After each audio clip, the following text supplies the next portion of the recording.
Olá, eu sou Ricardo Sobral, presidente do Seminário Teológico Ebenezer, e hoje eu estou aqui com muito prazer com o presidente emérito, Randy Short, que voltou para os Estados Unidos, já está lá há um ano. Como é que está aí, Randy? Seja muito bem-vindo. Obrigado, Ricardo. Bem, tá tudo bem lá, não é? Nossa vida mudou bastante, não é? A cultura muito diferente e mesmo que é a nossa cultura natal, depois de tantos anos no Brasil, voltar para lá, as coisas são diferentes lá agora. Então a gente está fazendo esse reajuste ainda, depois de 11 meses, quase um ano.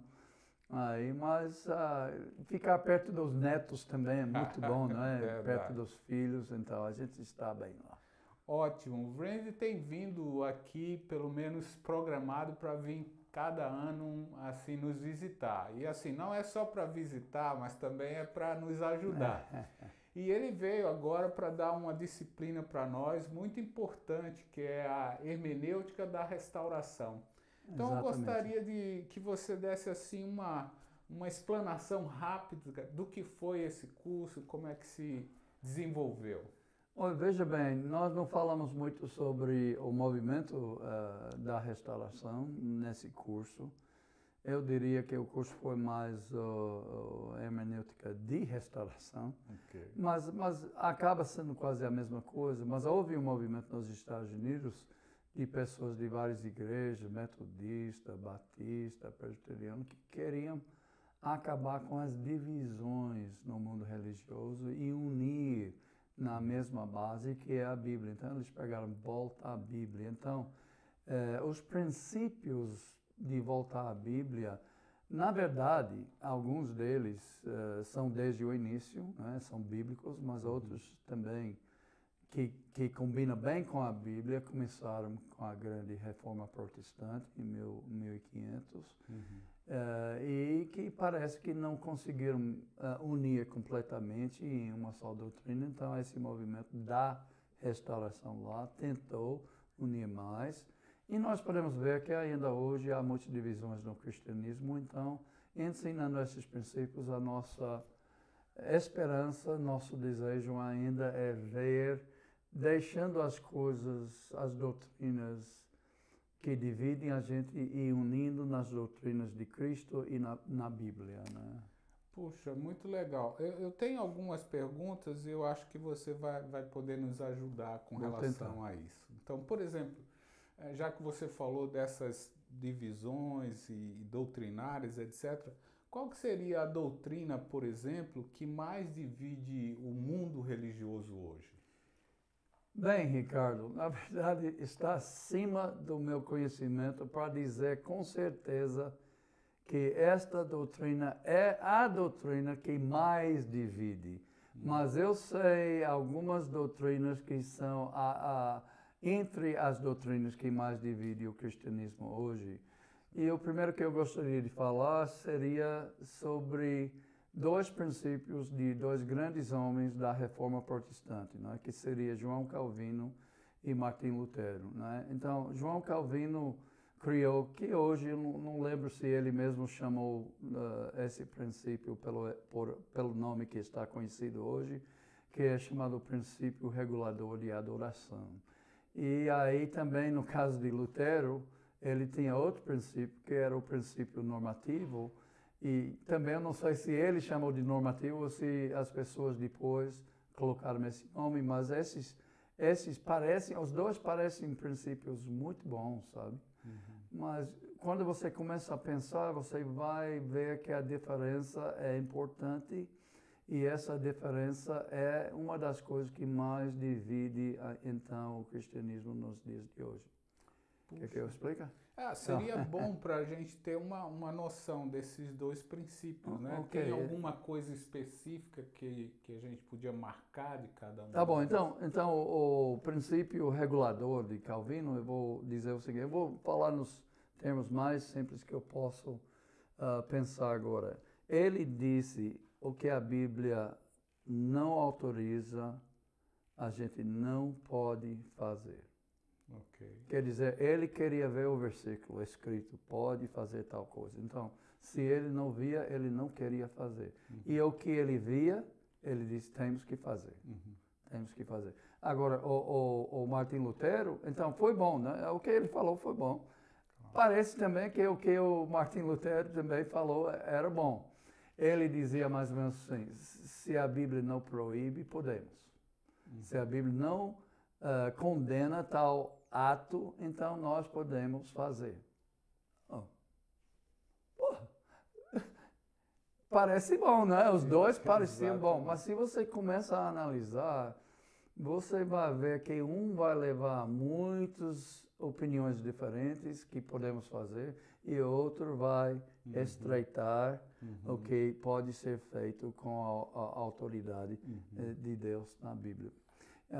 Por exemplo, tinha alguns versículos, eu não sei, eu não sou um historiador, né, mas seria interessante conhecer um pouco mais da história de Calvino e de Lutero, mas eu creio que Calvino teria centralizado em alguns versículos. Por exemplo, eu tenho escrito aqui, eu vou ler aqui, por exemplo, 1 Coríntios capítulo 4 e versículo 6, onde Paulo escrevendo para os coríntios: Irmãos, apliquei essas coisas a mim e a Apolo por amor a vocês, para que aprendam de nós o que significa, e aí ele colocou uma frase que talvez naquela época era uma frase muito falada: não ultrapassam o que está escrito.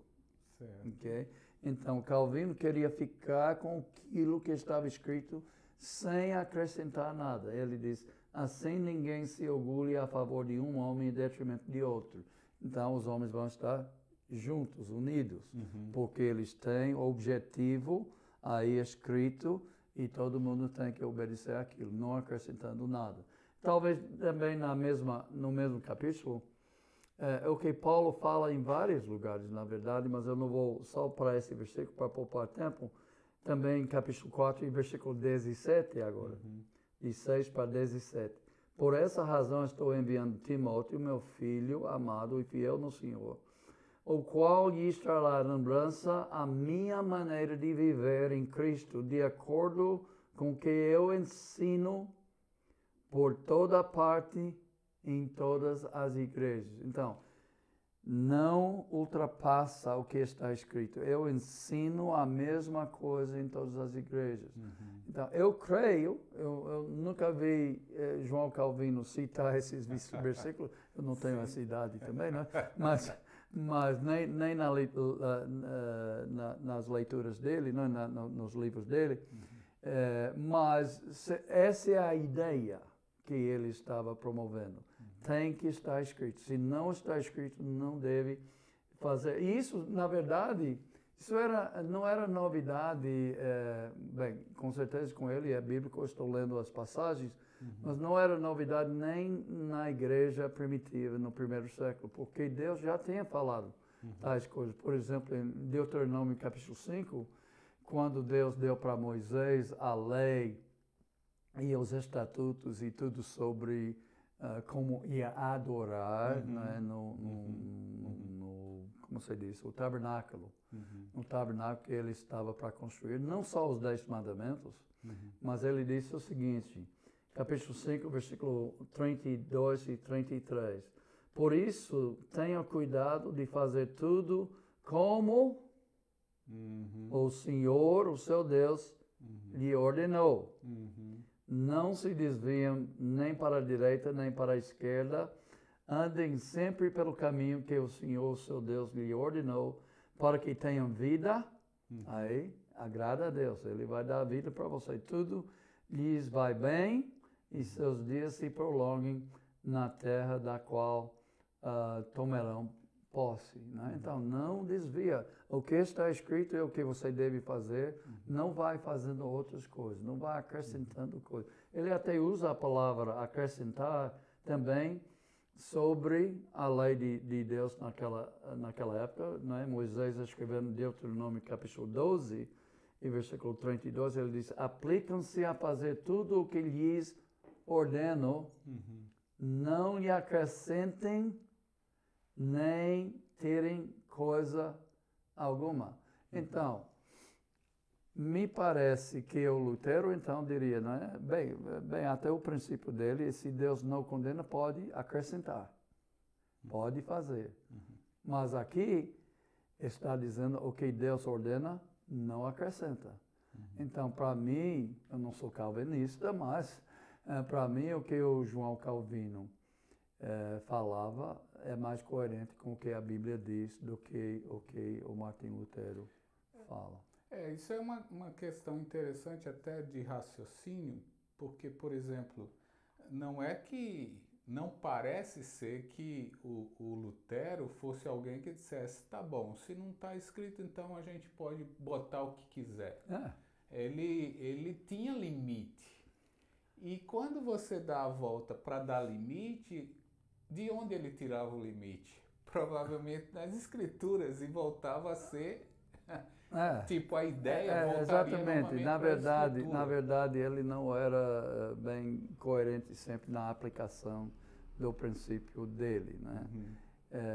Por exemplo, ele em algum lugar fala que não deve usar instrumentos no culto, mas qual é o princípio que ele usa para ter os instrumentos? Porque onde está condenado? Exatamente. Onde está condenado. Então, João Calvino não usava instrumentos porque ele disse só pode fazer, e na Nova Aliança só pode fazer o que Deus manda, e o que Deus manda na Nova Aliança. Na Velha Aliança é outra coisa. Mas na Nova Aliança ele mandava cantar, somente. Exato. Entende? E aí Calvino só acreditava que podia cantar. Ele limitava, então, aquilo que a Bíblia fala, e a Bíblia fala na Nova Aliança, então fala cantar. E ele não botava instrumento. Exemplo de como aplicar. Claro, isso parece ser coerente, porque faz com que a gente olhe para as Escrituras e veja que nela tem as delimitações que se precisa fazer. Então, deixa-me falar sobre Lutero. Então, no outro lado, eu vou dar outro exemplo no outro lado. Sim. Lutero foi ameaçado, não é, naquela guerra e tudo, sabe?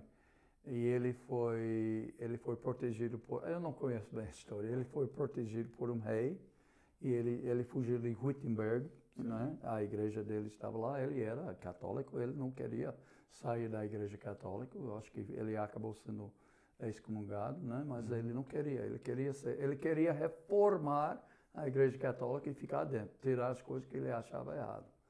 Então, enquanto ele estava fugido, né, das pessoas que queriam matar ele, alguns dos discípulos dele começaram a pensar, puxa, essas imagens na igreja, onde é que a Bíblia fala dessas imagens?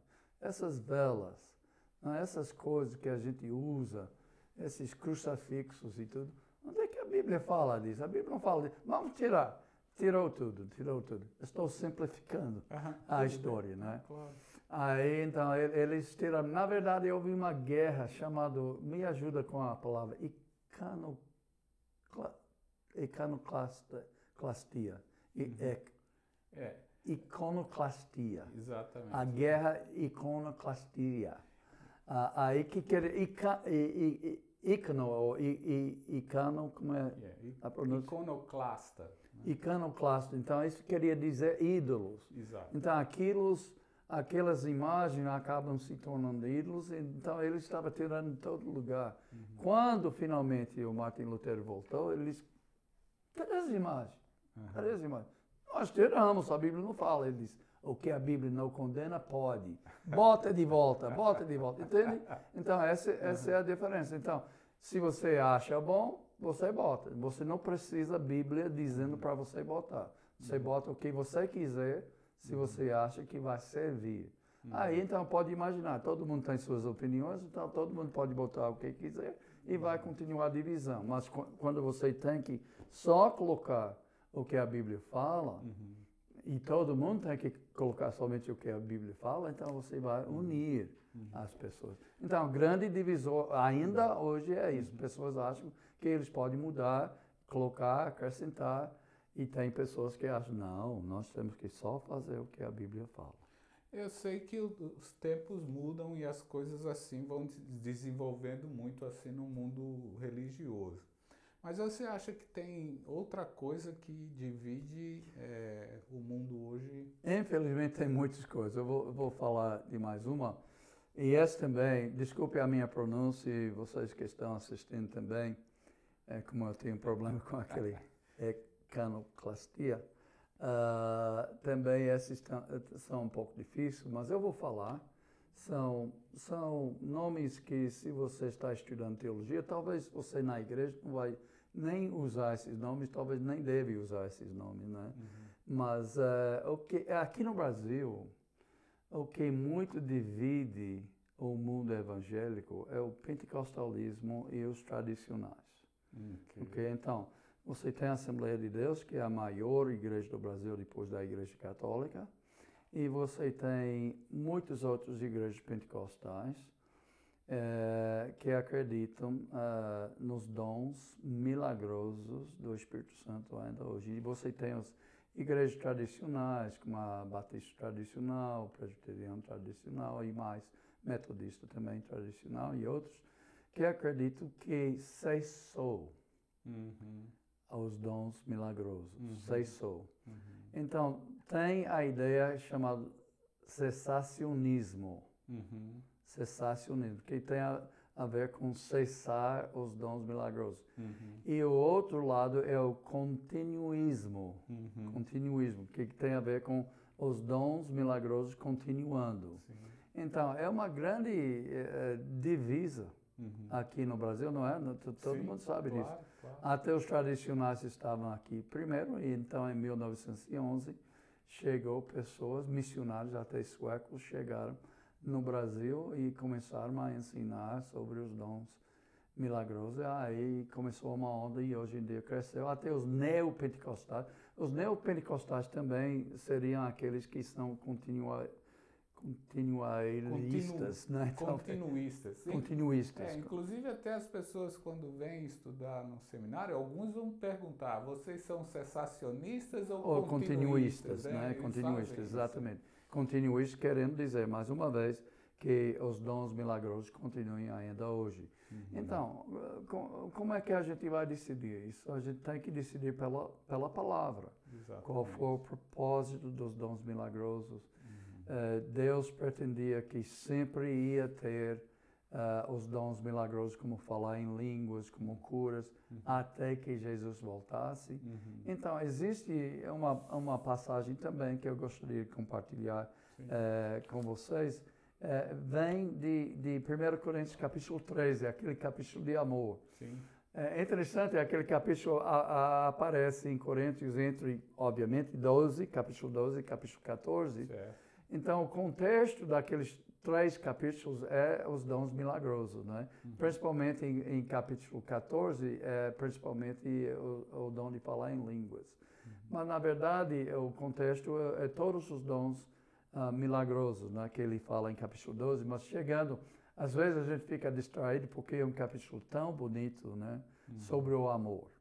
E tira boas lições, e devemos tirar essas boas lições sobre o amor desse capítulo. Porém, está no contexto de dons milagrosos. E o que ele fala aqui em versículo 8? O amor, amém? O amor nunca perece. Certo. Ok?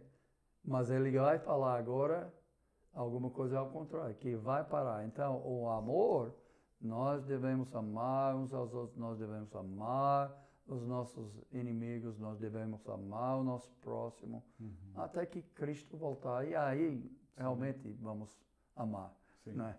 Com perfeição. Né? Mas aí, ele vai falar agora sobre alguma coisa que vai parar. Ele disse, lendo de novo, o amor nunca perece, mas as profecias, qual é a palavra? Desaparecerão. As línguas, falar em línguas, cessarão. Cessacionismo. Na verdade, todo mundo é cessacionista. Né? Cessacionista. Por quê? Todo mundo... O problema é quando é que vai cessar. Deixa-me continuar a leitura aqui. o conhecimento passará, pois em parte conhecemos e em parte profetizamos. Quando, porém, vier o perfeito, o que é imperfeito desaparecerá. Ok? Então, todo mundo que acredita na Bíblia vai dizer, vai cessar algum dia. Todo mundo. Sim. Os continuistas e os cessacionistas. Né? É óbvio que eles vão, mas até os continuistas, mas o que eles interpretam esse quando vier o que é perfeito, que vai cessar. Então, a chave do entendimento aqui é o que é este perfeito aqui. Aqueles que querem que os dons continuem, eles dizem que é Cristo. Quando Cristo voltar, vai cessar. E aquele que acredita que os dons já cessaram, ele vai dizer alguma coisa, é a palavra. Quando o cânon da Bíblia foi fechado, o último apóstolo inspirado por Deus que podia fazer dons milagrosos, o último profeta que recebia a revelação de Deus e escrever as cartas e tudo mais, até Apocalipse e tudo mais. Então, quando eles morreram com eles a habilidade de fazer os dons milagrosos. Então, cessou naquele momento e nós temos preservado para nós toda a doutrina. Mas naquela época, é a verdade, todo mundo tem que admitir que não tinha por escrito ainda. Então, quando o cânon das Escrituras foi fechado, então este lado, os cessacionistas, então eles acreditaram que parou os dons milagrosos. E os outros acreditam que continua. Então, é uma discussão longa, mas eu também acredito que é a Bíblia. Quando nós recebemos a Bíblia, então, cessou os dons e nós não temos hoje. Claro que, veja, nosso Deus é poderoso para fazer o que Ele quiser. Posso dizer que aprendendo português, Deus me ajudou, e bastante. E ainda precisa me ajudar, eu acho, na pronúncia de algumas coisas.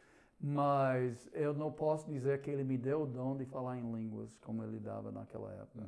Eu posso orar, eu acredito que Deus pode curar alguém. Mas Ele não me deu o dom de tocar em alguém e curar ele, sabe? Então, não mudou o poder de Deus, mudou o poder do homem que Deus deu para confirmar a palavra que ele estava pregando. Para eu confirmar a palavra que eu estou pregando, o que eu vou? Eu vou citar o que já está escrito, eu vou abrir a Bíblia, vou pedir para a pessoa com quem estou estudando abrir a Bíblia dele e ele ler para confirmar a doutrina que eu estou ensinando. Eu não preciso fazer alguma coisa notária, né? alguma maravilha, prodígio, para confirmar o que eu estou pregando. Eu tenho a Bíblia que eu posso usar, não preciso mais revelações. Então, pelo que eu estou notando, você trouxe duas questões importantes, uma assim do passado, né? Essa questão do Calvino, Lutero, essa questão do silêncio, se a Bíblia fala, eu falo, se a Bíblia não fala, eu não falo. E você trouxe outra questão, que é a questão que no mundo religioso tem os tradicionais, né? E os pentecostais. E aí nós temos neopentecostais, talvez tenham outro nome aí surgindo em outros momentos. Assim, teria mais uma outra coisa que você pode identificar? Tem muitas coisas que realmente ainda divide hoje, até algumas doutrinas mais específicas, essas, bem, até a diferença que a gente falou agora, o primeiro é mais geral, né, que pode, o que uma igreja acha que vai acrescentar a adoração, então isso aquela coisa pode ser específica, mas o princípio é mais geral e como vai ser aplicado naquela igreja, e acaba dividindo em outras igrejas que vai fazer outras escolhas. Mas tem algumas coisas específicas, por exemplo, eu lembro que eu mandei, eu fiz uma pergunta numa aula, eu acho que foi em 2023, então ano antes de eu ir embora do Brasil, eu estava ensinando aqui, Aquele velho curso, né? Deixa a Bíblia falar, que a gente ensinava, né? Antigamente. Primeiro dia de aula, eu lancei essa pergunta, eu disse, a Bíblia é a palavra de Deus ou a Bíblia contém a palavra de Deus? Puxa vida. A resposta veio assim, de um aluno sentado aí, ele disse, contém a palavra de Deus. Deixe-me falar até mais claro, a Bíblia é 100% a palavra de Deus ou a Bíblia contém? Para entender um pouco melhor. Eu acredito que é 100% a palavra de Deus.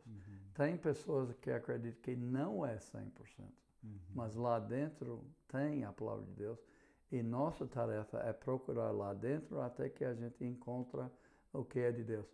O problema na hermenêutica é, então, qual é a regra que você usa para determinar o que é e o que não é a palavra de Deus. E eu desconheço essa regra, né? A Bíblia não fala que é parcialmente a palavra de Deus, a Bíblia fala que toda a Escritura é inspirada por Deus, não é? Então seria muito difícil a gente determinar, porque alguém vai pelo que ele gosta. Eu gosto disso. Essa aqui deve ser de Deus, porque eu estou gostando. E outro diz, não, eu não gosto disso. Eu vou por esse lado, eu gosto dessa aqui, eu vou... Entende? Então, vai continuar o quê? A divisão. Não vamos sumir. Então, aí nós temos que entender, para ter unidade entre as igrejas diferentes e no cristianismo em geral, entre os discípulos, aqueles que se chamam discípulos de Jesus Cristo, então nós temos que reconhecer a Bíblia como 100%. E esse é um passo, esses outros também são passos. Eu não diria que nenhum desses que a gente falou hoje vai unir completamente, porque tem tantos motivos pelas divisões. Não é? Quando você vive pensando nos motivos para as divisões, às vezes é até lucro, é cobiça. Sim. Eles pregam o que o povo gosta, porque o salário deles é dependente disso, quer agradar todo mundo. E às vezes, infelizmente, não está pensando muito em o que agrada a Deus, como a gente deve pensar. Motivado pelo poder, gosto de mandar, então tem um rebanho, eu mando esse rebanho, então eu vou mandar o que eu quero, né? Não importando tanto com o que Deus manda, o que Deus quer, esse tipo de coisa. Então, tem tantos motivos que mesmo aceitando todos esses princípios para unir o povo, esses motivos, o ser humano é assim e eu não tenho muita esperança que o ser humano vai mudar. Mas nós podemos, pouco a pouco, nos unir mais, baseado em princípios bons de interpretação, de hermenêutica, não é? Para chegar a essas conclusões. Mais algumas coisas. A fé que salva é a fé que não salva. Eu acredito que existem pessoas que dizem que têm fé, mas é uma fé que não salva. Não vou entrar agora nesse assunto, porque a gente podia falar muito tempo. Até no Brasil, qual é a porcentagem de pessoas que acham que têm fé? É muito alto, talvez 90% de pessoas. Sim. Então, quer dizer, 90% dos brasileiros vão ser salvos? Eu gostaria que fosse 100% dos brasileiros salvos, não é? Mas eu não acredito que é tão alto. Então, eles estão enganados. A fé deles não é uma fé que salva. A Bíblia explica o tipo de fé que nós devemos ter, uma fé obediente. Então, obediência, outra coisa que nos divide. Interpretando a obediência, que é essencial para o cristianismo, e a graça de Deus. Né? Você está sendo salvo pela sua obediência, pelo que você está fazendo, ou pela graça? A graça que é um presente de Deus, né, sem merecimento. Não, eu não mereço ser salvo antes da minha salvação. Agora eu não mereço ser salvo e no dia que eu morrer eu não vou merecer ser salvo. Nunca fiz nada para merecer. Ao contrário, eu fiz muitas coisas para desmerecer a salvação, mas eu vou ser salvo pela graça de Deus. Mas o mundo não entende isso. Não entende que o meu esforço para agradar a Deus em tudo, na adoração, no plano de salvação que eu prego, em tudo que eu faço, meu esforço, não me transforma. Eu não estou dizendo que isto me transforma em merecedor da graça de Deus. Né? Nunca vou merecer. Também, coisas como batismo, né?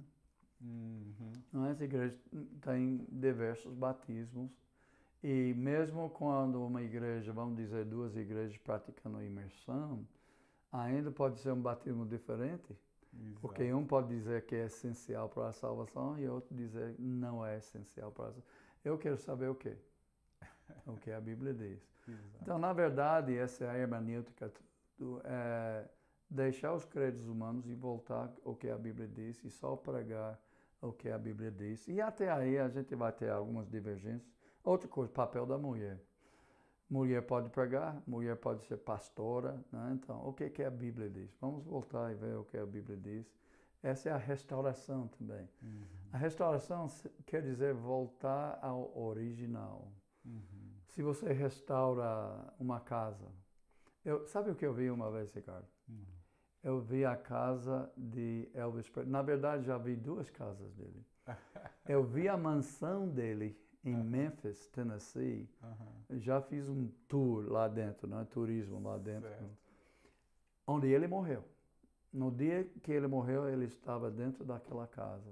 Uma mansão grande, bonito, sabe? E tudo. Mas eu também vi a casa dele, onde a família dele morava quando ele nasceu.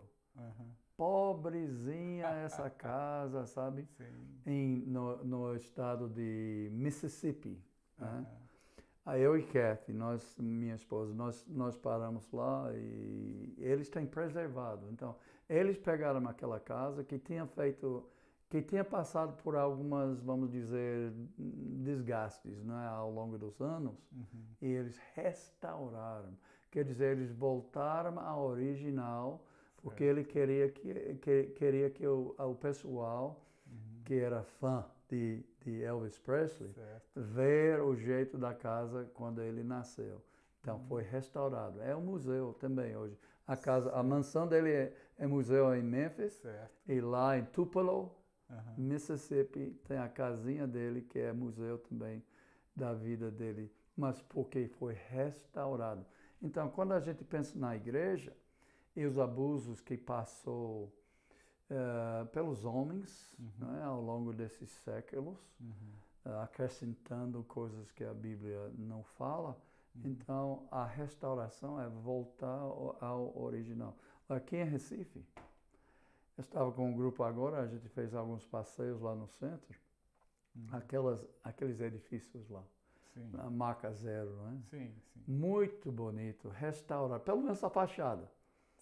Agora, no cristianismo, não devemos fazer só a fachada, né? A gente deve também a parte interna, né?